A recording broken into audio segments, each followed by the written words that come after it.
Hola asombrados, ¿cómo están? Espero que bien. No se olviden de suscribirse al canal, dejar su like para apoyar el canal y comentar si les gustó la historia. ¿Preparados? Entonces, vamos con la historia. Hola. Estoy preso de forma ilegal. He intentado sacar información sobre mi situación, pero mi voz nunca ha sido escuchada. Solo puedo esperar que esta vez sea diferente. Me tomaron mientras estaba en una pequeña gasolinera a las afueras de mi ciudad natal. Estaba revisando la presión del aire en mis neumáticos cuando 3 hombres armados me rodearon y me exigieron que me tirara al suelo. Llevaban uniformes. Confundido y asustado, pensé que eran policías. Supongo que la gente que presenció lo que sucedió también lo pensó.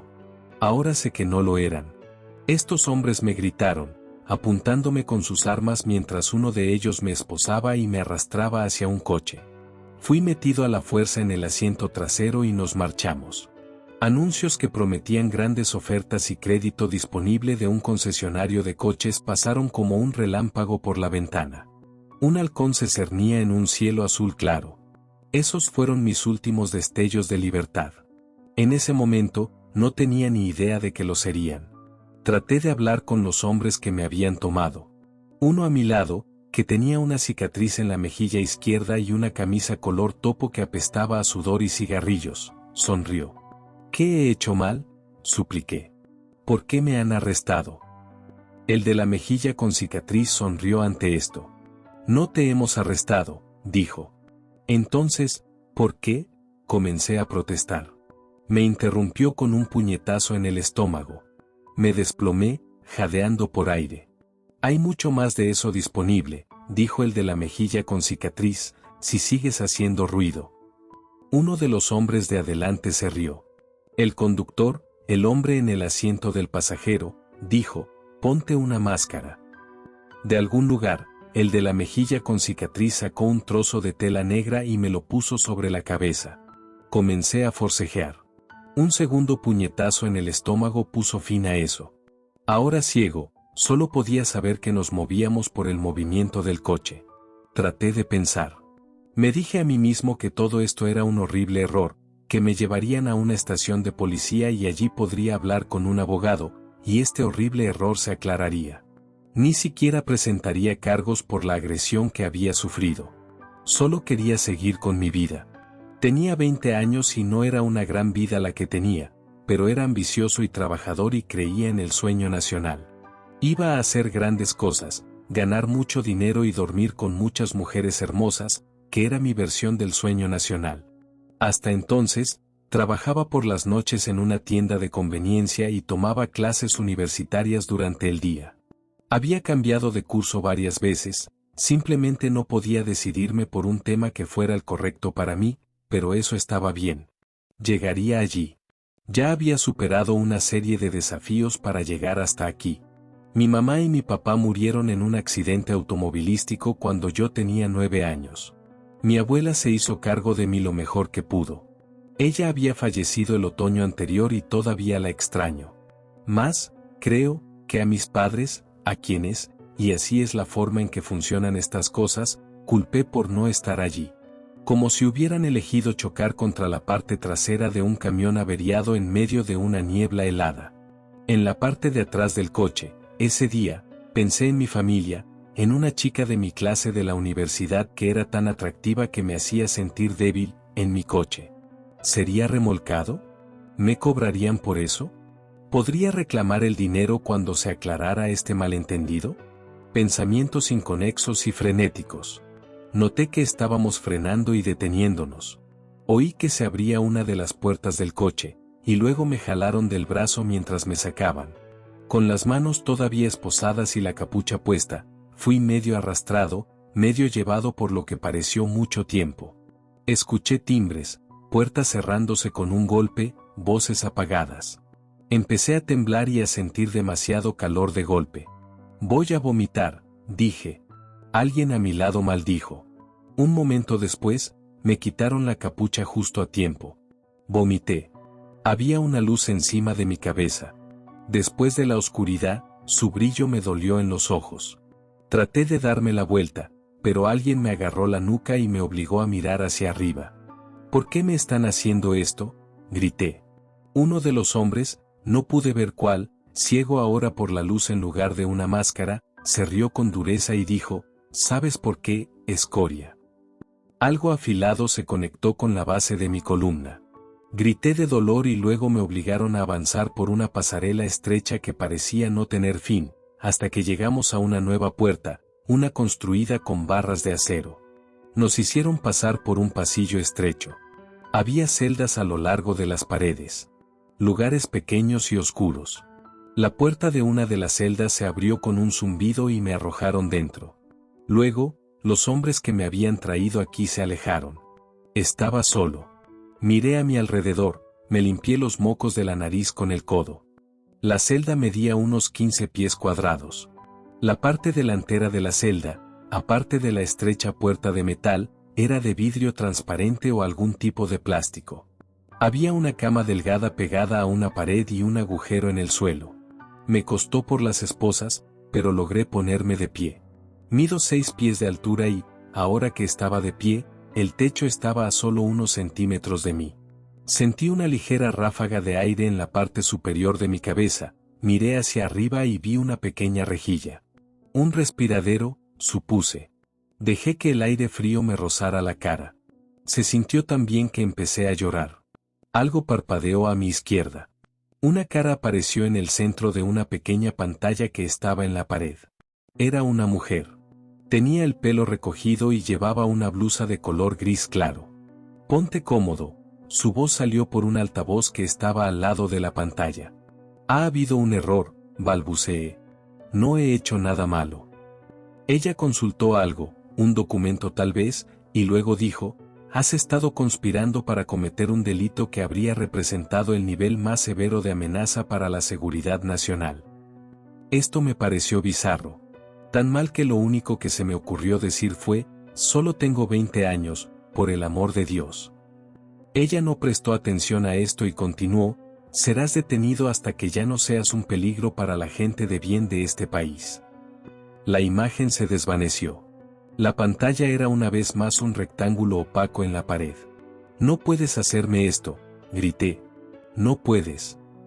Comencé a patear la pantalla, perdí el equilibrio y terminé de nuevo en el suelo. No puedes, sollocé y me di la vuelta de lado. No puedes, dije una y otra vez. De alguna manera debí haberme quedado dormido y me desperté sobresaltado. Una escotilla cerca de la base de la puerta se había abierto y algo se estaba deslizando por ella, una bandeja cubierta con una tapa. Pude ver a un hombre a través del frente de vidrio de la celda. Traté de sentarme. Mis brazos se acalambraron y grité: ayúdenme, por favor. Aléjate de la puerta. La voz que me habló era fría y segura. No puedo levantarme, dije, escuchando lo patético que sonaba y odiándolo. Aléjate de la puerta, repitió el hombre. Me arrastré hacia atrás con el trasero. La puerta se abrió con un zumbido y el hombre entró. Era mayor que yo, con un corte de pelo a ras y llevaba una camisa y pantalones grises. Se acercó a mí y me quitó las esposas. Luego se alejó. No he hecho nada malo, repetí. Me ignoró y salió de la celda, y ya se estaba alejando cuando la puerta se cerró. ¿Dónde estoy?, le grité. Tiene que decírmelo, tengo derechos. Yo creía en cosas en ese entonces. Creía que vivía en un país libre donde nos garantizaban un trato justo, un juicio representado por un abogado en un tribunal abierto, el derecho a hablar y a ser escuchado. Lo único de lo que estoy seguro ahora es de la oscuridad que me espera cuando la luz de mi celda se apaga por la noche. Solo por el hombre que me había quitado las esposas, me senté por un tiempo, alternando entre el pánico y la ira. Finalmente, logré quitarme las esposas de los brazos y las muñecas. Me dolían muchísimo y pasé una semana masajeándolas. Luego, decidí ver qué había en la bandeja. Abrí la tapa para mostrar un vaso de plástico con agua y lo que parecía sopa en un tazón de plástico. No había cuchara. No tenía hambre, pero mi boca se sentía muy seca, así que levanté el tazón y probé un sorbo de la sopa. Estaba fría, grasosa. La escupí y bebí un poco de agua. Sabía a metal. Mi estómago se contrajo y, aparte de unas pocas gotas del agua de sabor asqueroso, me dio una arcada seca. Un tiempo después, no puedo decir cuánto, las luces se apagaron y me quedé en total oscuridad. Usando mis manos para sentir el camino, me arrastré hasta la cama. Era dura y había una sábana delgada. No dormí. Dije antes que las luces se apagaban cuando era de noche. No tengo idea de si eso es cierto, si es de noche en el mundo exterior cuando se impone la oscuridad, si el sol habrá salido cuando las luces se vuelvan a encender. Sin embargo, había una irregularidad en esta parte de la rutina y decidí tratar de llevar la cuenta de las cosas recordando cuántas veces las luces se apagaban y se encendían. De esta manera, podría llevar un registro del tiempo que estuve encarcelado. Me aferré al hilo más endeble de un lugar más allá de la celda, de una tierra que giraba sobre su eje donde la gente maldecía a sus despertadores y se preocupaba por las cuentas. Donde les rompían el corazón y se preguntaban de qué se trataba todo. Solo en mi celda, los ciclos de luz y oscuridad se sumaron. El único contacto humano que tenía eran los guardias que me traían comida y bebida en la bandeja, y una vez a la semana un tazón de agua tibia para que me lavara. La primera vez que pedí una toalla para secarme, me dijeron que usara la sábana. La mayoría de los guardias no decían nada. Unos pocos se burlaban de mí. Cuando necesitaba ir al baño, usaba el agujero en el suelo y aprendí a guardar agua para tratar de limpiarme después. Cada pocas semanas me traían una sábana nueva y se llevaban la vieja, que para entonces era asquerosa. Y a intervalos aleatorios, la puerta se abría con un zumbido y todo en la celda era lavado con manguera, incluyéndome a mí. Seguí contando cuando se apagaban las luces y cuando se encendían y nunca perdí la esperanza de que un día esta horrible prueba terminara. Según mis cálculos, esto duró casi 5 meses y luego hubo un cambio. No en el ciclo de abuso que continuó con una eficiencia enfermiza, pero un día ya no estaba solo. Oí al nuevo prisionero antes de verlo.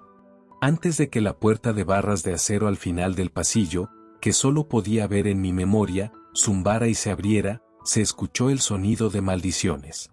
Era como un tornado de obscenidades y se dirigía hacia mí.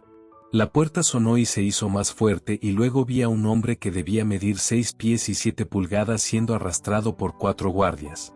Mi primer pensamiento fue, siendo tan alto, ¿cómo cabría en la celda? La puerta en la celda frente a mí se abrió y lo forzaron a entrar.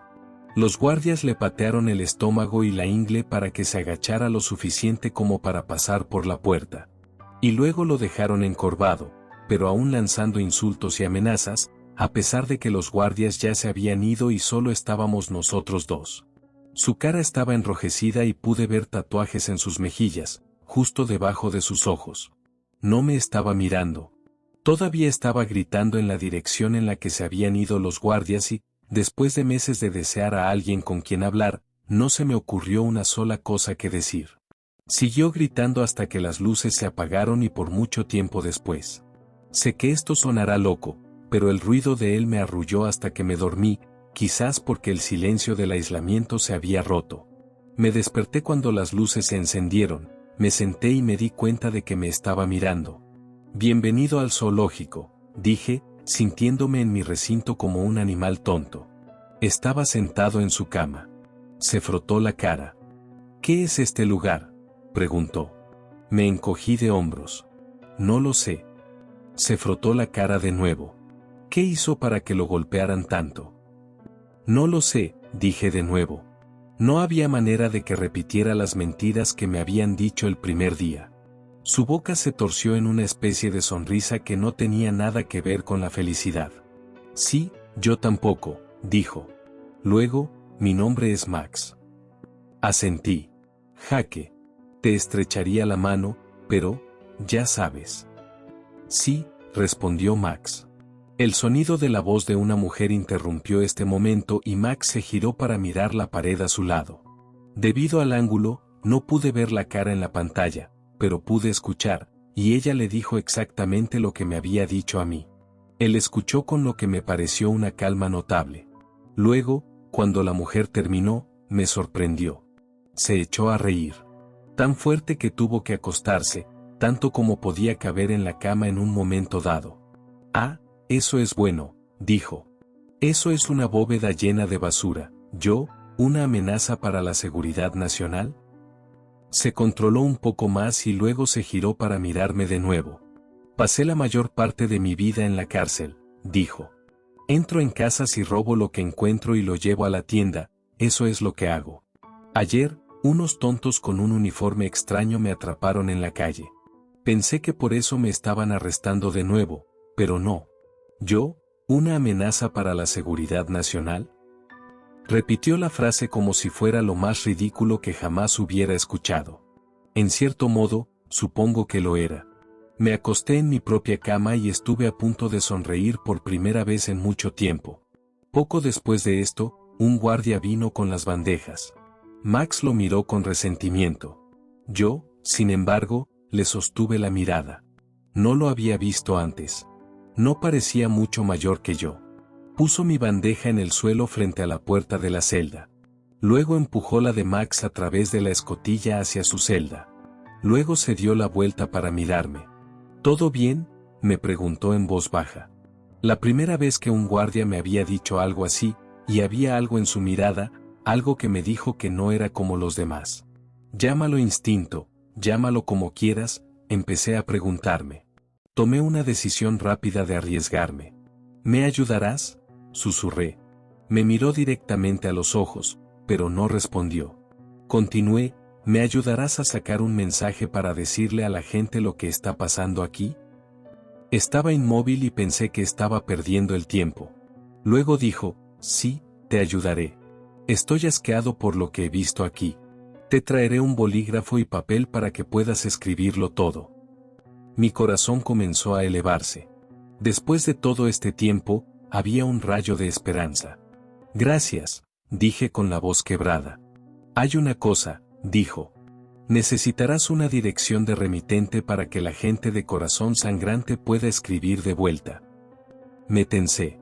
Sus ojos brillaron y dijo en su tono burlón, ¿qué tal usar el código postal 00666? Porque tú y el boy están en el infierno, y no van a ir a ningún otro lugar. Luego levantó la tapa de mi bandeja y orinó en ella. Detrás de él, Max, que no creo que hubiera podido escuchar la conversación, comenzó a rugir. Comenzó a decirle al guardia lo que le haría cuando le pusiera las manos encima. El guardia terminó lo que estaba haciendo, empujó la bandeja a través de la escotilla con su bota y luego se fue. Me alejé lo más que pude de la bandeja, unos pocos pies miserables en esa maldita celda, y luego comencé a llorar. Max y yo nunca hablamos de lo que pasó. Un par de semanas después, según mis cálculos, se nos unieron 2 prisioneros más. Debido a los ángulos de la celda, aparte de los breves momentos en que los vimos ser traídos, podíamos oírlos pero no verlos una vez que estaban encerrados. En el transcurso de los días siguientes, los 4 comenzamos a hablar. Uno de los nuevos hombres, Ion, hablaba mucho. Al igual que yo, nunca había tenido un altercado con las autoridades. Con voz temblorosa, nos dijo que tenía 34 años y que estaba pasando por una mala racha. Había perdido su trabajo y se había vuelto aislado, rara vez salía de su apartamento. Solo había ido a la tienda a gastar unos pocos dólares que tenía en artículos de primera necesidad cuando los hombres armados vinieron por él. El cuarto de nosotros, encarcelado tan injusta y obscenamente, dijo que se llamaba Henry. Como el maldito rey con todas las esposas, añadió. Tenía un título en informática y un problema con las drogas, y estaba en libertad condicional después de un periodo por fraude. Le gustaba la prisión, dijo, porque la droga había sido más barata y de mejor calidad que en el exterior. Cada vez que los guardias venían con las bandejas, les preguntaba si tenían algo de la buena. Solo de la buena, decía, no quiero nada que haya sido cortado con bicarbonato de sodio o detergente. Los guardias lo ignoraban o se reían de él, lo mismo que hacían con el resto de nosotros. Esperamos más llegadas, pero eso fue todo. El terror que siguió sería compartido entre los 4. El calendario en mi cabeza me dijo que ya estábamos en el nuevo año cuando comenzó. Habíamos estado hablando, quejándonos y haciendo bromas, o describiendo con detalles gráficos lo que les haríamos a los responsables si tan solo pudiéramos ponerles las manos encima, cuando Henry dijo, oye, Mi pantalla se está encendiendo. La mía también, dijo John. Miré la pantalla en la pared de mi celda y, efectivamente, allí estaba ella. La mujer con el pelo recogido y la blusa verde claro. Se quedó en silencio por un momento, tal vez para asegurarse de que todos estábamos escuchando, y luego dijo, se les dará un propósito a sus vidas. Participarán en un experimento médico. A algunos de ustedes se les dará un nuevo compuesto, otros recibirán un placebo. Eso es todo. Luego, la pantalla se desvaneció y oí un clic, miré hacia arriba, vi una tenue niebla descendiendo lentamente del respiradero en el techo. Observé cómo fluía hacia la celda. Mi instinto era huir, tratar de que no me tocara, pero ¿a dónde podía ir? ¿Qué diablos? Oí que uno de los otros gritaba. John, creo. Frente a mí, Max estaba de pie en el respiradero de su celda. Se frotaba la cara como siempre que estaba pensando. Aprendí mucho sobre este hombre desde que habíamos estado juntos en prisión. Había sido golpeado por su padre y su tío, pero para cuando era un adolescente, era lo suficientemente grande como para defenderse y los había puesto a ambos en el hospital. Luego simplemente salió por la puerta y vivió en las calles. Se hizo sus tatuajes la primera vez que estuvo en prisión. Se suponía que eran lágrimas, pero la persona que se las hizo a cambio de un pago y pastillas estaba tan drogada que era una suerte que Max no hubiera perdido la vista. Podría tener un hijo propio, no estaba seguro, pero esperaba tenerlo y un día estaba decidido a hablarle, a decirle que siguiera un camino de vida diferente al que él había tomado. Este hombre, este gran hombre con problemas, se sentó allí y vio cómo la niebla se asentaba sobre él. Huele un poco extraño, dijo y se rió. No me siento tan bien, dijo Henry. Trata de ser fuerte, dijo John. Estaba frente a Henry, así que, a diferencia de Max y yo, podía ver lo que le estaba pasando. Mantente fuerte, dijo John de nuevo en voz más baja. Henry fue el primero en irse. No fui tan bueno con mi recuento mental de las horas como lo fui con los días, pero diría que un par de horas habían pasado cuando John comenzó a gritar, Henry, Henry, hombre, despierta. ¿Qué es? Grité. Henry no se mueve, gritó John de vuelta. Creo que está muerto. Pude oír que estaba comenzando a llorar. John era un alma gentil, más gentil que el resto de nosotros. Va a estar bien, le dije, tratando de tranquilizarlo y pensando desesperadamente en lo que podría hacer. Sabía que no tenía sentido gritar para que los guardias vinieran a ayudar. Miré a Max, esperando que juntos pudiéramos encontrar algo, pero él estaba inclinado hacia adelante, todavía en su cama, con la cabeza gacha sobre las rodillas y los brazos. Sus manos temblaban ligeramente. Max, ¿qué es? Dije. ¿Qué pasa? Nunca respondió, y poco después, murió. Lo sé porque sus intestinos y su vejiga se soltaron, y después de eso hubo una terrible quietud en él. Esperé y escuché mi corazón acelerado en mi pecho y me pregunté cuándo me uniría a ellos. Fui el siguiente en la lista, sin embargo. John había estado llorando todo el tiempo y de repente gritó, no, no. Y luego se quedó en silencio. Y una vez más, me quedé solo. Las luces se apagaron. Aún así, los guardias no vinieron. Había 3 hombres muertos tendidos en sus celdas. ¿Los dejarían los guardias allí toda la noche? Me senté en la oscuridad. Sentí una tristeza insoportable y una ira. Estaba poseído por ambos cuando las luces volvieron a encenderse. Mi pecho todavía se movía con cada respiración. De alguna manera, todavía estaba vivo. Me habían dado el placebo. Miré a Max. Su cadáver era una forma pálida en su celda. Era como si la muerte lo hubiera congelado en su lugar. Adiós, amigo, susurré. Y entonces vi. Su mano se crispó. Su mano derecha. Me levanté de un salto y grité, Max, Max, estás vivo. Y al sonido de mi voz, su cabeza se levantó lentamente, se giró para mirarme. Y cuando vi sus ojos, vi el vacío en él, un frío helado se extendió por mi cuerpo. Su boca se abrió. Parecía que estaba tratando de hablar.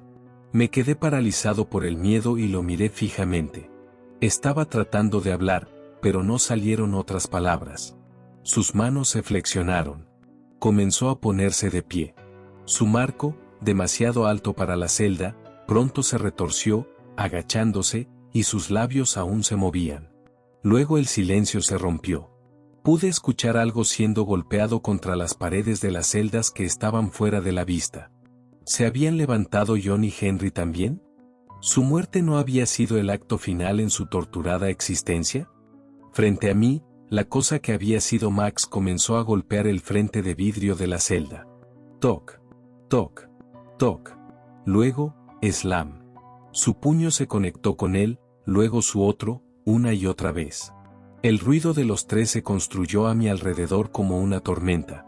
He hablado sobre cómo he sido tan cuidadoso en llevar la cuenta del tiempo, como era una forma de aferrarme a la vida que solía tener. Una en la que podía caminar por la calle, ir a tomar un café, pensar en ir a tomar un café, pero decidir que no podía ser molestado. Cosas estúpidas que son preciosas más allá de las palabras para mí. Preciosas porque se han perdido. Pero según mis cálculos, han pasado 5 años desde que la niebla descendió de los respiraderos y Max, John y Henry murieron y luego se convirtieron. Sé que hay una palabra para esto, pero realmente no quiero usarla. Realmente no quiero usarla. Estaba más cerca de esos 3 hombres que de cualquier otra persona, excepto mi abuela que me crió. 3 hombres que se volvieron irreconocibles como humanos. Después de la niebla, después de que murieron y se levantaron, sus cuerpos se descompusieron. La piel se cayó, su carne, sus músculos y sus órganos debajo se pudrieron y todavía se enfurecen, arrojándose contra las paredes de las celdas. Max golpea, se agita y grita en silencio. Los guardias vinieron eventualmente en los días después de que la niebla descendiera, pero muy pronto se retiraron y se quedaron detrás de la puerta de barras de acero al final del pasillo. La puerta de mi celda se abrió con un zumbido por un buen rato después. 5 años después, recojo mi comida y bebida ahora de los guardias en la puerta de barras de acero. Puedo ver el asco en las caras de los guardias. Ahora estoy insensible al hedor nauseabundo que proviene de las celdas, pero ellos claramente no. No creo que solo sea asco por el olor. Creo que están asqueados por lo que se ha hecho aquí. A través de conversaciones susurradas, uno de los guardias incluso ha accedido a tomar mi testimonio, este testimonio para el mundo exterior. No tengo ninguna garantía, solo puedo esperar que haya suficiente decencia en el hombre en el que confío. Terminaré de escribir pronto y se lo entregaré. Pero primero, caminaré una vez más por las celdas. Los lugares pequeños y oscuros. John y Henry, a quienes solo vislumbré brevemente cuando estaban vivos, mientras eran arrastrados a las celdas, son un poco más que masas de carne y hueso rotas que se retuercen en el suelo. Están muertos, para siempre, y nunca estarán en paz. Siempre luchando, siempre moviéndose. Max está más consumido que los otros 2. Su cuerpo está tan mal reducido que puedo ver dientes individuales, mechones de pelo, todo atrapado en la reunión pútrida en la que se ha convertido su cadáver. Y hay más. En los últimos días, he visto un polvo levantándose de sus restos, elementos de él que ahora son más finos que un mechón de pelo, un fragmento de un diente individual, un elemento de él que todavía está animado con una fuerza que hace que un hombre muerto se mueva. Y me paro y observo cómo el polvo sigue subiendo, arremolinándose y subiendo, y miro hacia donde está el respiradero en el techo y pienso, sigue, Max, porque si el polvo llega al respiradero y lo atraviesa y sale de la celda, entonces una parte de ti ha escapado. Una parte de ti es libre.